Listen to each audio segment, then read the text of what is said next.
Cruise Loan. I own basically two businesses: Chicago Brick Paving and Chicago Outdoor Designs. I do design work for other contractors, and I'm out of Chicago, and I have been doing hardscapes for 20 plus years. So I'm a hardscaper. Welcome to the I Am a Hardscaper series on the How to Hardscape podcast, where we sit down and interview a hardscape business owner and do a deep dive on how they became a hardscaper and how they operate their business. And if you need bookkeeping, accounting, CFO services, check out Cycle CPA at cyclecpa.com and mention the How to Hardscape podcast for $200 off. We'll talk about Cycle CPA more later in this episode, but without further ado, let's get into this. All right, Cruz, let's get to know a little bit more about you yourself, how you got started in this industry, and we'll lead up slowly to where you started your own business. Where do you want to get started here to give our audience a little bit of context about yourself?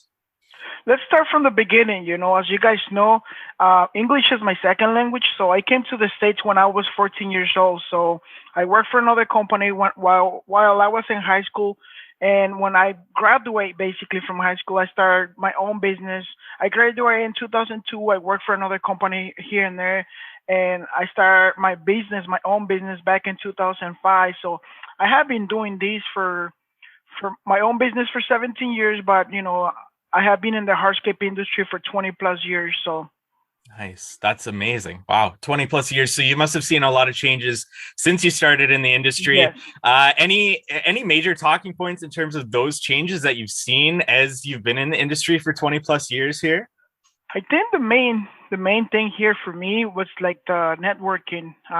When I first started my business, I didn't have this landscape community or these hardscape communities. So basically, I was alone. Now that all these Facebook groups and all this is like, it is amazing how you get connected with other landscapers or other hardscapers, and you share ideas and all that. I think that's a huge difference from when we start or when I start. It's pretty incredible coming here. You said when you were 14, I believe there. What were some challenges? I guess if we can kind of dig into that sort of starting point in your story, what were some challenges once you come over to the States that you faced as you were growing up in the States? I think the biggest thing was the learning the language, because I didn't know anything about it, and the food too, the food was hard because in Mexico, everything is more fresh and all that. So I'm Mexican, so you guys can see that. But yeah, that was the hard part, me learning the language. The food was just a completely different thing. But, I went to high school, so that kind of helped getting the language in there. I still have a big accent, but it doesn't bother me anymore because I can still get around. I can still talk to clients. I can still buy my tacos, As you guys know, most of the guys that follow me, they know that I love tacos. So definitely, I've heard that. And so progressing into your story, where do you get to the point where you decide to get into hardscaping? Where did that opportunity come up, and why did you decide to go into hardscaping? Well, like I said, I work for another company, right? So when I worked for the other company, I was doing hardscapes since day one. So, and basically the owner told me, hey man, you want to start your own thing? I can help you out. And I was like, yeah, why not? So basically he kind of pushed me to start my own thing. Cause back in the day, it was easy to find guys and all that. So he was like, you're doing good. You're learning a lot. And I think it's going to be a good opportunity for you to start your own thing. And that's how I started. So basically I had like a small Tacoma Toyota, sold it, went and bought a F-250, bought a dome trailer, and that's how I started doing my first jobs, And I went straight to hardscapes. I never did landscaping, just straight to hardscapes since day one. So that's how I started my own thing, Nice. What was that draw towards hardscapes? Like, why do you love being a hardscaper and building these hardscapes as opposed to, branching out and getting into other things? Well, I never think or in my life that I was going to be a hardscaper, to be honest. I kind of got into that because I was already doing that when I was working for another company. And I didn't like my job in the beginning, to be honest, I just basically fell in love with hardscapes the last 3-4 years. I mean, I always enjoy and like what I was doing, but nothing like, nothing like what we're doing right now. Right now, we're doing some amazing jobs, and it's just like I said, I have been doing these I started my business in 2005, so I have been doing it for 17 years. So for the first, I will say 13, 14 years, it was just like, oh man, I gotta go to work, I gotta pay my bills and all that. But I was not excited, I was not motivated. It got to the point that I was doing the same thing over and over and over again, right? So, and it's nothing wrong with going and do some simple jobs, but the type of work we're doing right now, it's just like I wake up sometimes at 3 o'clock in the morning. I'm just waiting for the morning to go to work, because I'm excited and I'm always thinking about how I'm gonna do these jobs and all that. But yeah, I love what I do right now. It's just incredible because when we are done with these projects, you're like, holy crap, I really did that job myself. Like, of course, me and my team, but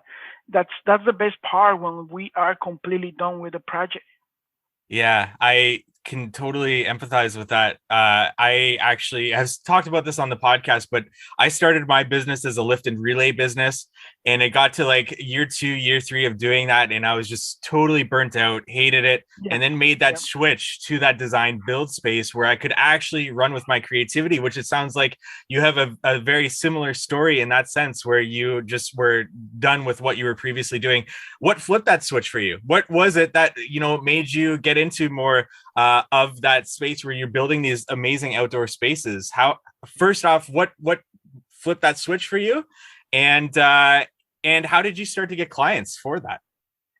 Well, in the beginning, I advertised myself with like these cute magazines, and it was working pretty good. I mean, but it was expensive. I was spending like $20,000 a year in advertising when I first started my business, and it sounds like a lot of money, but I was getting work, so it wasn't a big deal. And after that, it wasn't working. Like I did that for like 4 years, and then it wasn't working that much anymore because everybody was on Google and YouTube and things like that. So I went and started doing like Google apps, and I started getting some work from that.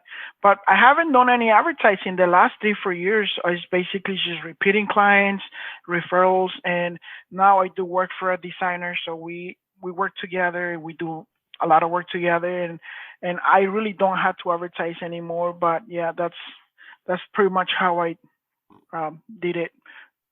What advice would you give somebody that is looking to make that switch? Whether it's like paver, lift, and relay to getting more into that design build space, or whether it's just doing those basic patios to getting into more feature work and what you're doing actually. I think you had to educate yourself. Like when I started my business, I didn't know any better. I didn't think I don't think I was charging enough for my jobs. I was just barely surviving, to be honest, financially, because I didn't know any better. We are business owners. We jump into the business. We don't know how to do things. We are like we figure it out as we go, right? So good thing about right now, like these days, that you can have mentors, you can go and pay and go to these classes and trainings and all that kind of stuff. But I think the main thing here is like you have to love what you do.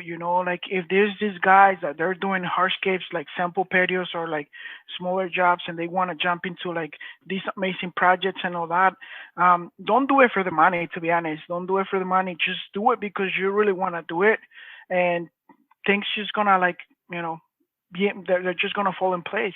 Mm-hmm. And then speaking about education, you're paying that forward, and what you've done in this off season here, and what I've seen you do with that outdoor living space build, with people coming into your space and actually getting that hands-on experience for a full week is quite incredible. Do you want to talk about what you did there? What made you want to plan an event like that? Because planning in-person events is very time consuming, but it's evident that you put in that work. You put in that work to help these people that came to your outdoor living space boot camp to really help them catapult to that level where they want to be. Let's talk a little bit about that. What made you want to do that, and how did it go? Let's start from the beginning. So I started posting on social media about 3 years ago. So, my work here and there, and I started getting all these messages about, hey man, you should do a training event. You do amazing work, and I do also have a private group where people come over and learn It's a Facebook private group that I show basically how we do these jobs, start to finish and all that. So, and I was like, you know what, it may be a good idea for me to do a hands-on training event and all that. So that's how we started. We were gonna do one last year, but COVID hit and we had to cancel it because we can only have like so many people in this building. We have a building already lease or rent for this training event last winter, and we had to cancel the whole thing, give money back, and things like that. So um, this last winter, we basically were like, you know what, let's try again, let's see if it works. I was not expecting so many people, to be honest. I was like, we may sell like 20 tickets or 20 spots, and we opened up 3 weeks and they were sold out, and then we opened up another 2 weeks. So we ended up doing it for 7 weeks straight. So we had like almost 100 contractors from all over the states. We even had a guy from Alaska. It was this kid, 19 years old, and he's already investing into his sales. So basically, we got almost people from almost every single state from the United States here. We didn't have anyone from Canada, but it basically was just all the United States. But it's still amazing, like having all these contractors from all over the states coming over to this event and learning and all that. Because the type of work we do, it's a little bit different from the rest. We do a lot of concrete and paver combination. Our work is pretty modern, and it's kind of like California. This look has been around for a little while in California. It's something new here in Chicago. No one is doing it, but I think that was the main key, that people wanted to come over and learn all these skills. It's not just pavers, concrete. We did water features, pergola lighting. So we had all these professionals that came to the training event and kind of trained these people and all that. But it was amazing. One of the amazing things too on this training, that we have these big companies. We have 3 designers from Nebraska. This company revenue about $6 million a year, and they sent 3 of their designers to come over and kind of learn how we do things and all that. So that was amazing, to see that it was not just guys that are doing maintenance or landscaping and they want to move into hardscape. It was just all kind of backgrounds. We got black people, white people, brown people, pink people, purple people. It's like amazing. All these different backgrounds and colors and all that. It's incredible, and I'm sure you would have had some Canadians, but we were a little bit locked up here for a little while, so that was a little bit difficult to get down to the States. That it's absolutely incredible what I've seen you do with that, and I applaud you for doing something like that. Keeping on with that, what was the biggest challenge of planning an in-person event for something like that you did there?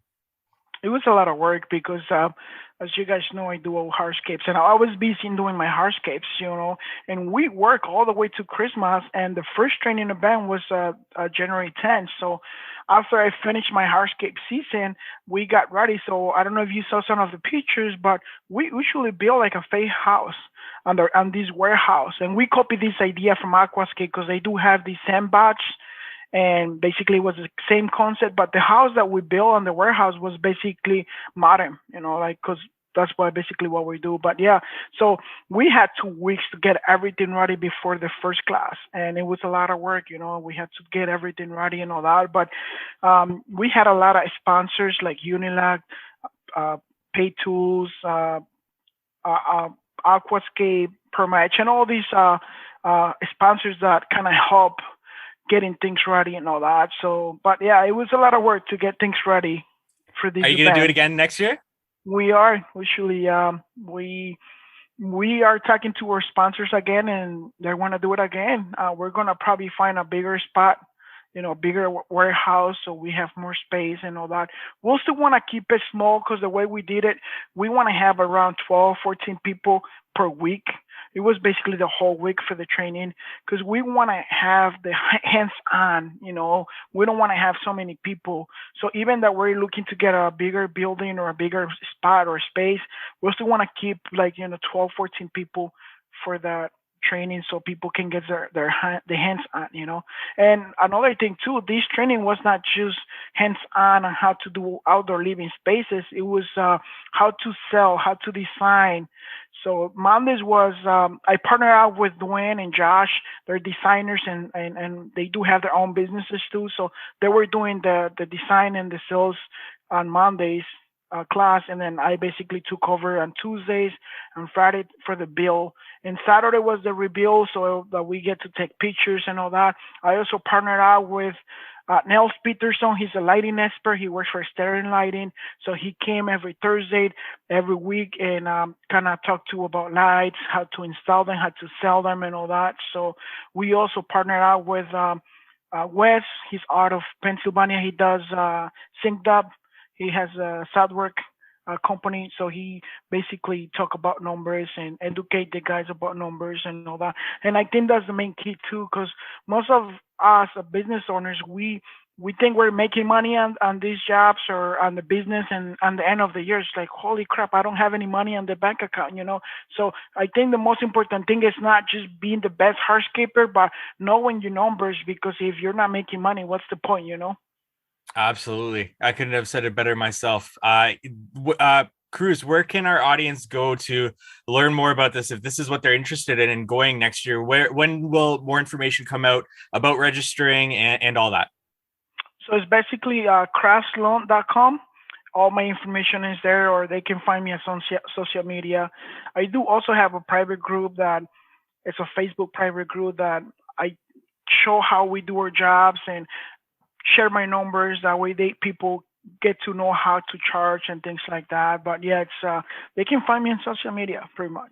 In order to make a profit this year, it is crucial to have an accurate accounting system in your business. Increased materials, fuel, and other costs will make it important to monitor your financial reports regularly. Without having this data each month, you won't know necessary changes in pricing or processes that may need to be made. At Cycle CPA, they not only handle the bookkeeping, but also provide landscape and hardscape industry benchmarking, job costing, financials by service line, advisory meetings, and much more. Cycle CPA's team of accountants can do anything from bookkeeping to CFO services, and they are specialized within the hardscape and landscape industry. Visit cyclecpa.com and for $200 off, mention the How to Hardscape podcast. Now back to our episode. Perfect. Let's get into more of the business aspect of things. You mentioned that when you first started, you were advertising in magazines. Nowadays, you're just pretty much rolling with word of mouth here. When a lead contacts you, where do you take that from there? You also mentioned that you work very closely with a designer too. So that's another route of getting leads. Do you almost primarily work with that designer now, or do you have like a mix of leads coming into your business and tailoring your business to them and working with that designer? I would probably say right now 60% of my work it's through the designer, and the rest is basically my own clients. But we basically pick and choose our jobs right now, which is awesome. We only did 12 jobs last year, to be honest. So we went from doing 80 to 90 jobs a year just to 12 jobs. And the reason for that is that I just want to do the jobs that I'm excited, that I really want to do, and I'm kind of like, I'm not overbooking myself on getting all this work that I'm not excited. And don't get me wrong, because some people think that doing smaller jobs, you make good money doing smaller jobs. Don't get me wrong. You're in and out, you get your money and all that. It's just that it gets to the point when you are so many years in business that you're not excited anymore, about those jobs. So yes, about 60% of my work is through that designer. The another 40% is basically repeating clients and referrals. So when I get a phone call for some type of work, if I want to take it, if I'm interested, I go see the clients. If not, I just told them, we already booked for the season, or I'm like, I have a friend, he can do the job for you or something, something like that. Definitely. And when a lead does contact you through your actual business, where do you take that from there? What questions are you sort of asking them to see, because like you said, you're picking and choosing jobs at this point. So how do you kind of vet that client to ensure that maybe this is a client for you and you're ready to schedule a consultation with them? Yeah, I mean, most of my estimates or my leads, they come through my website. My phone doesn't ring that much. Well, it does from these scammers and all that, but potential clients, they go on my website, they request an estimate and all that. So when they do that, I get all these questions for them to ask. How do they hear about me? If they're ready to move forward, or they're just getting estimates and things like that. So when I see that, I'm already know what they're looking for, and then I call them and I ask them more questions like, have you got another estimates? When are you planning to do the work? And I just, questions like that. And then I go see them because most of the times if I'm gonna go see these clients, most likely I'm getting the job because, like I said, they're either repeating customers or referrals. So you already almost have the job. So I don't have to ask all these questions. But when I go see them, I start with budgeting, like what's your budget? They're like, oh, we have $20,000 for this project and all that. Based on that, I show them projects that we have done in the past for about that price. It's like, for something like that, we can do something like this and things like that. I do have a lot of pictures on my phone.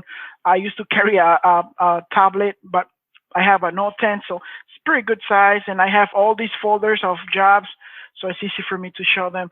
Then once they say like, yeah, we're looking for something like that, I go and do a 3D design. Most of the work we do, I do a 3D design so they can see how things are gonna be, before we even start the job. So that's how I do it.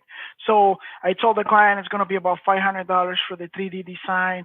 If you do the job, then we give you credit for that, and things like that. Amazing. So with that initial consultation, do you charge for it? Yes or no, or why not? No, I don't charge. I'm thinking about it. I'm thinking about doing charge like 250 per estimate or things like that. But since I don't do, like I said, we only did 12 jobs.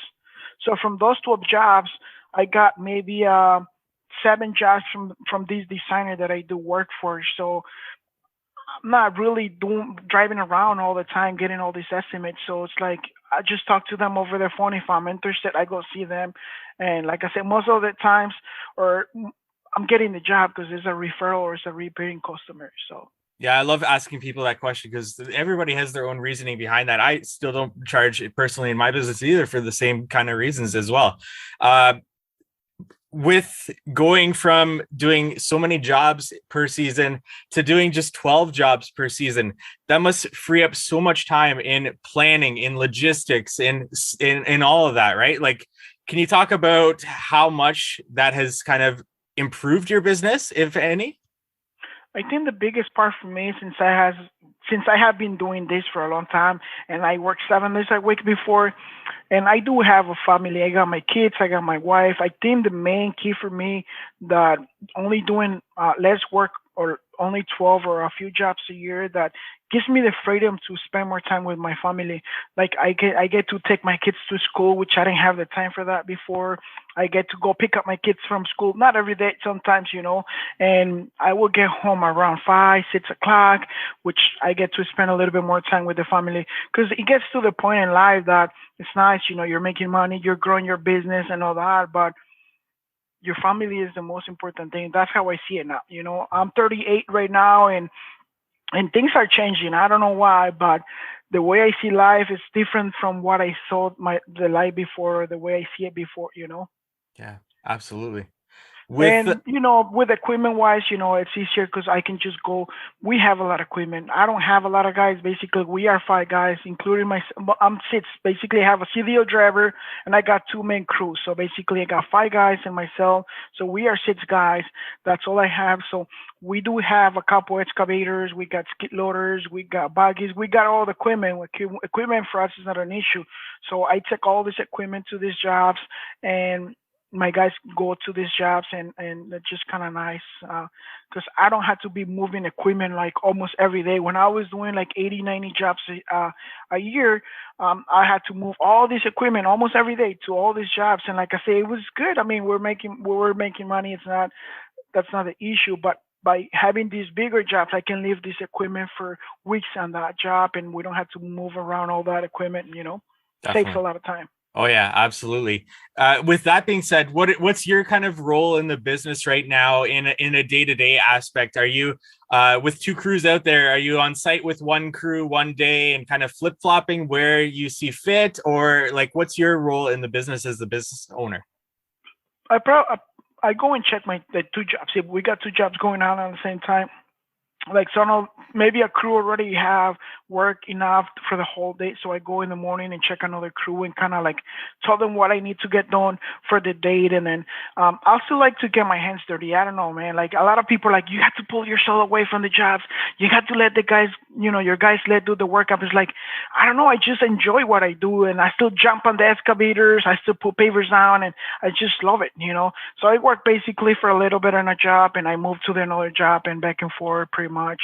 I try to schedule my jobs so they're close to each other, so they're not too far away. Sometimes it doesn't work that way, but I try to do that. But it is, basically I sell jobs, get permits. Like I say, there's not many permits here in Chicago. We have to get permits for everything, which is good. It's nothing wrong with that. So, and so it's a lot of paperwork that needs to be done for that, and all that. So basically, I'm just basically checking jobs. I get my hands dirty here and there, get Yeah. permits, talk to clients, and get more work, I guess. So a client wants to proceed with you and to start that project. What's a typical payment schedule like for that client in terms of a down payment or deposit, like a scheduled amount during that project, and then like the finalized amount of that project? Do you have a typical amount in your business, or does it change from project to project? It changed a little bit here and there, but most likely it's 30% deposit for us to schedule the job. If it's like a small job, like a $20,000 job, we ask for 50%. So they give us 50%, and then when we're completely done, we get another 50. Like for those bigger jobs, like those six-digit jobs, we get still 30%. When we start the job, we get another 30%, and then before we even finish the job, we get a little bit more, like another 30. And then when the job is completely done with we have to get final inspections for these jobs. Once their final inspections are approved and all that, we get the another 10%. Or if it's a huge job, then we just break it in like 4 or 5 different payments. It all depends. But most of the work that we have been doing the last 2-3 years, every time we touch a job is more than 60 grand, 60, 70, 80. That's our average right now. Amazing. And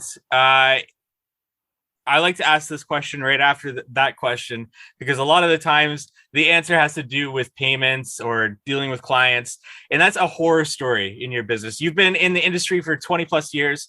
I just want to ask you if you have a horror story you'd want to share with our audience, whether that was before you were in business, just working on hardscapes, or whether it's right now in business. A horror story just helps our audience for those that are wanting to get into the industry, start their own business, to understand what could go wrong, to implement things that can help them. But do you have a horror story you'd want to share?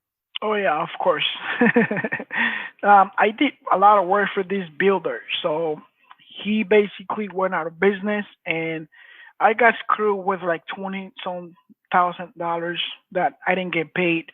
That was like maybe 5-6 years ago. And don't ever trust people. Not the way I see it. Don't do verbal agreements. Whatever you guys do, like change orders, or make sure you got everything written down. Make sure you got some good contracts, because there's gonna be a client that they're gonna screw you. You're always gonna find that client. So just make sure you get everything, nice contracts, change orders, don't do verbally. Because also too, I did a verbal agreement with a client, and basically I got screwed with some money in there. I used to do a snow removal too, so I did work for these management companies, and I got screwed with big money. So believe it or not, like in 2 years, I got screwed with like $80,000, which is a lot of money. Like for us, like a business owners, to make $80,000 net profit, you got to do like $300,000 in work. So, and not having that 80 grand or 90, whatever it was, it's just like I struggled, man, financially for like 2-3 years after that, because it's hard. It's a big hit to get screwed that kind of way. So for those guys that are starting in the business, and sometimes we're so busy doing the jobs, or we get so busy, make sure you get the time to make sure you got everything in writing. Make sure you guys have contracts. If you guys don't have any nice contracts, just go and hire a lawyer. They can do something for you. They can pay, 400 or 500 bucks, and it's gonna save you more money because you're always gonna find that client that is always they're gonna try to screw you. Yeah, definitely. Yeah, excellent advice. Everything in writing. Absolutely. Moving on here in this interview, any installation techniques that you live by for yourself in your business, or even equipment tools that you just could not go without in your business? This is just an open, whatever you want to talk about, whether it's installation tools, equipment, or all of the above. I think that's a really good question because I wish I can go back in time and I have those tools when I start my business. But back in the day, was finding guys was easy. There was so many people out there looking for work. You would go on the gas station to fill the trucks, and it was like two, three guys there. You have work, you have work. But now these days, it's hard to find people. So I do love, and I have a couple excavators, but my favorite excavator is the E20. It's a small excavator from Bobcat, and I do have some buggies. So those, basically, that's my secret weapon right there. The E20, the excavator, and the two buggies are the buggies that we have because we can do so much work with those pieces of equipment. Like for like a normal, just to give you an idea, for like a 500 square feet patio, which is an average size patio for an average house, we can excavate it and have base down in probably 4 hours with the excavator and two buggies, and Wow. only four guys. Incredible. Like, yeah, so I have basically a guy with each buggy with a guide, and then I have a skid steer on the street. So, and myself or somebody else on the excavator. So we excavate, put everything on the buggies, go dump it on the skid steer. The skid steer dumps that excavation into a dump truck. So, like, it is crazy how much. How much work you can do with this piece of equipment, and you don't need a lot of guys. And these pieces of equipment, they don't get tired, they don't complain. So, you know.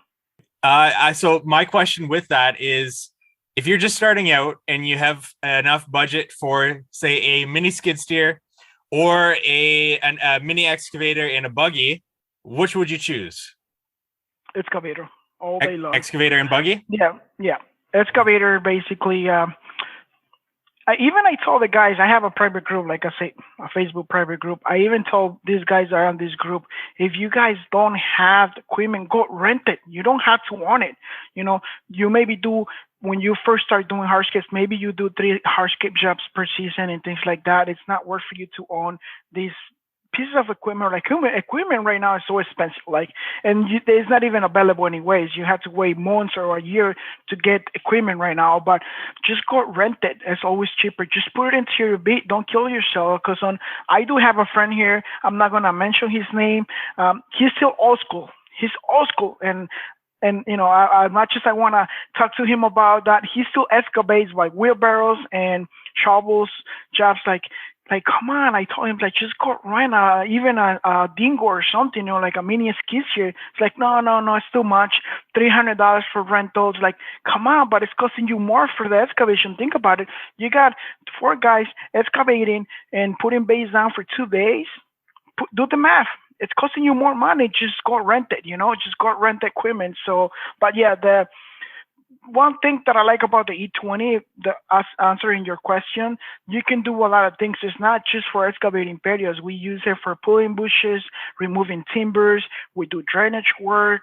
We also have these tools from Pay Tools that it's a vacuum system. It's a plate. We get connected to a compressor, and then we can pick these big slabs, and it's just like so much you can do with the mini excavator. We used to have 2 mini skid steers in the past.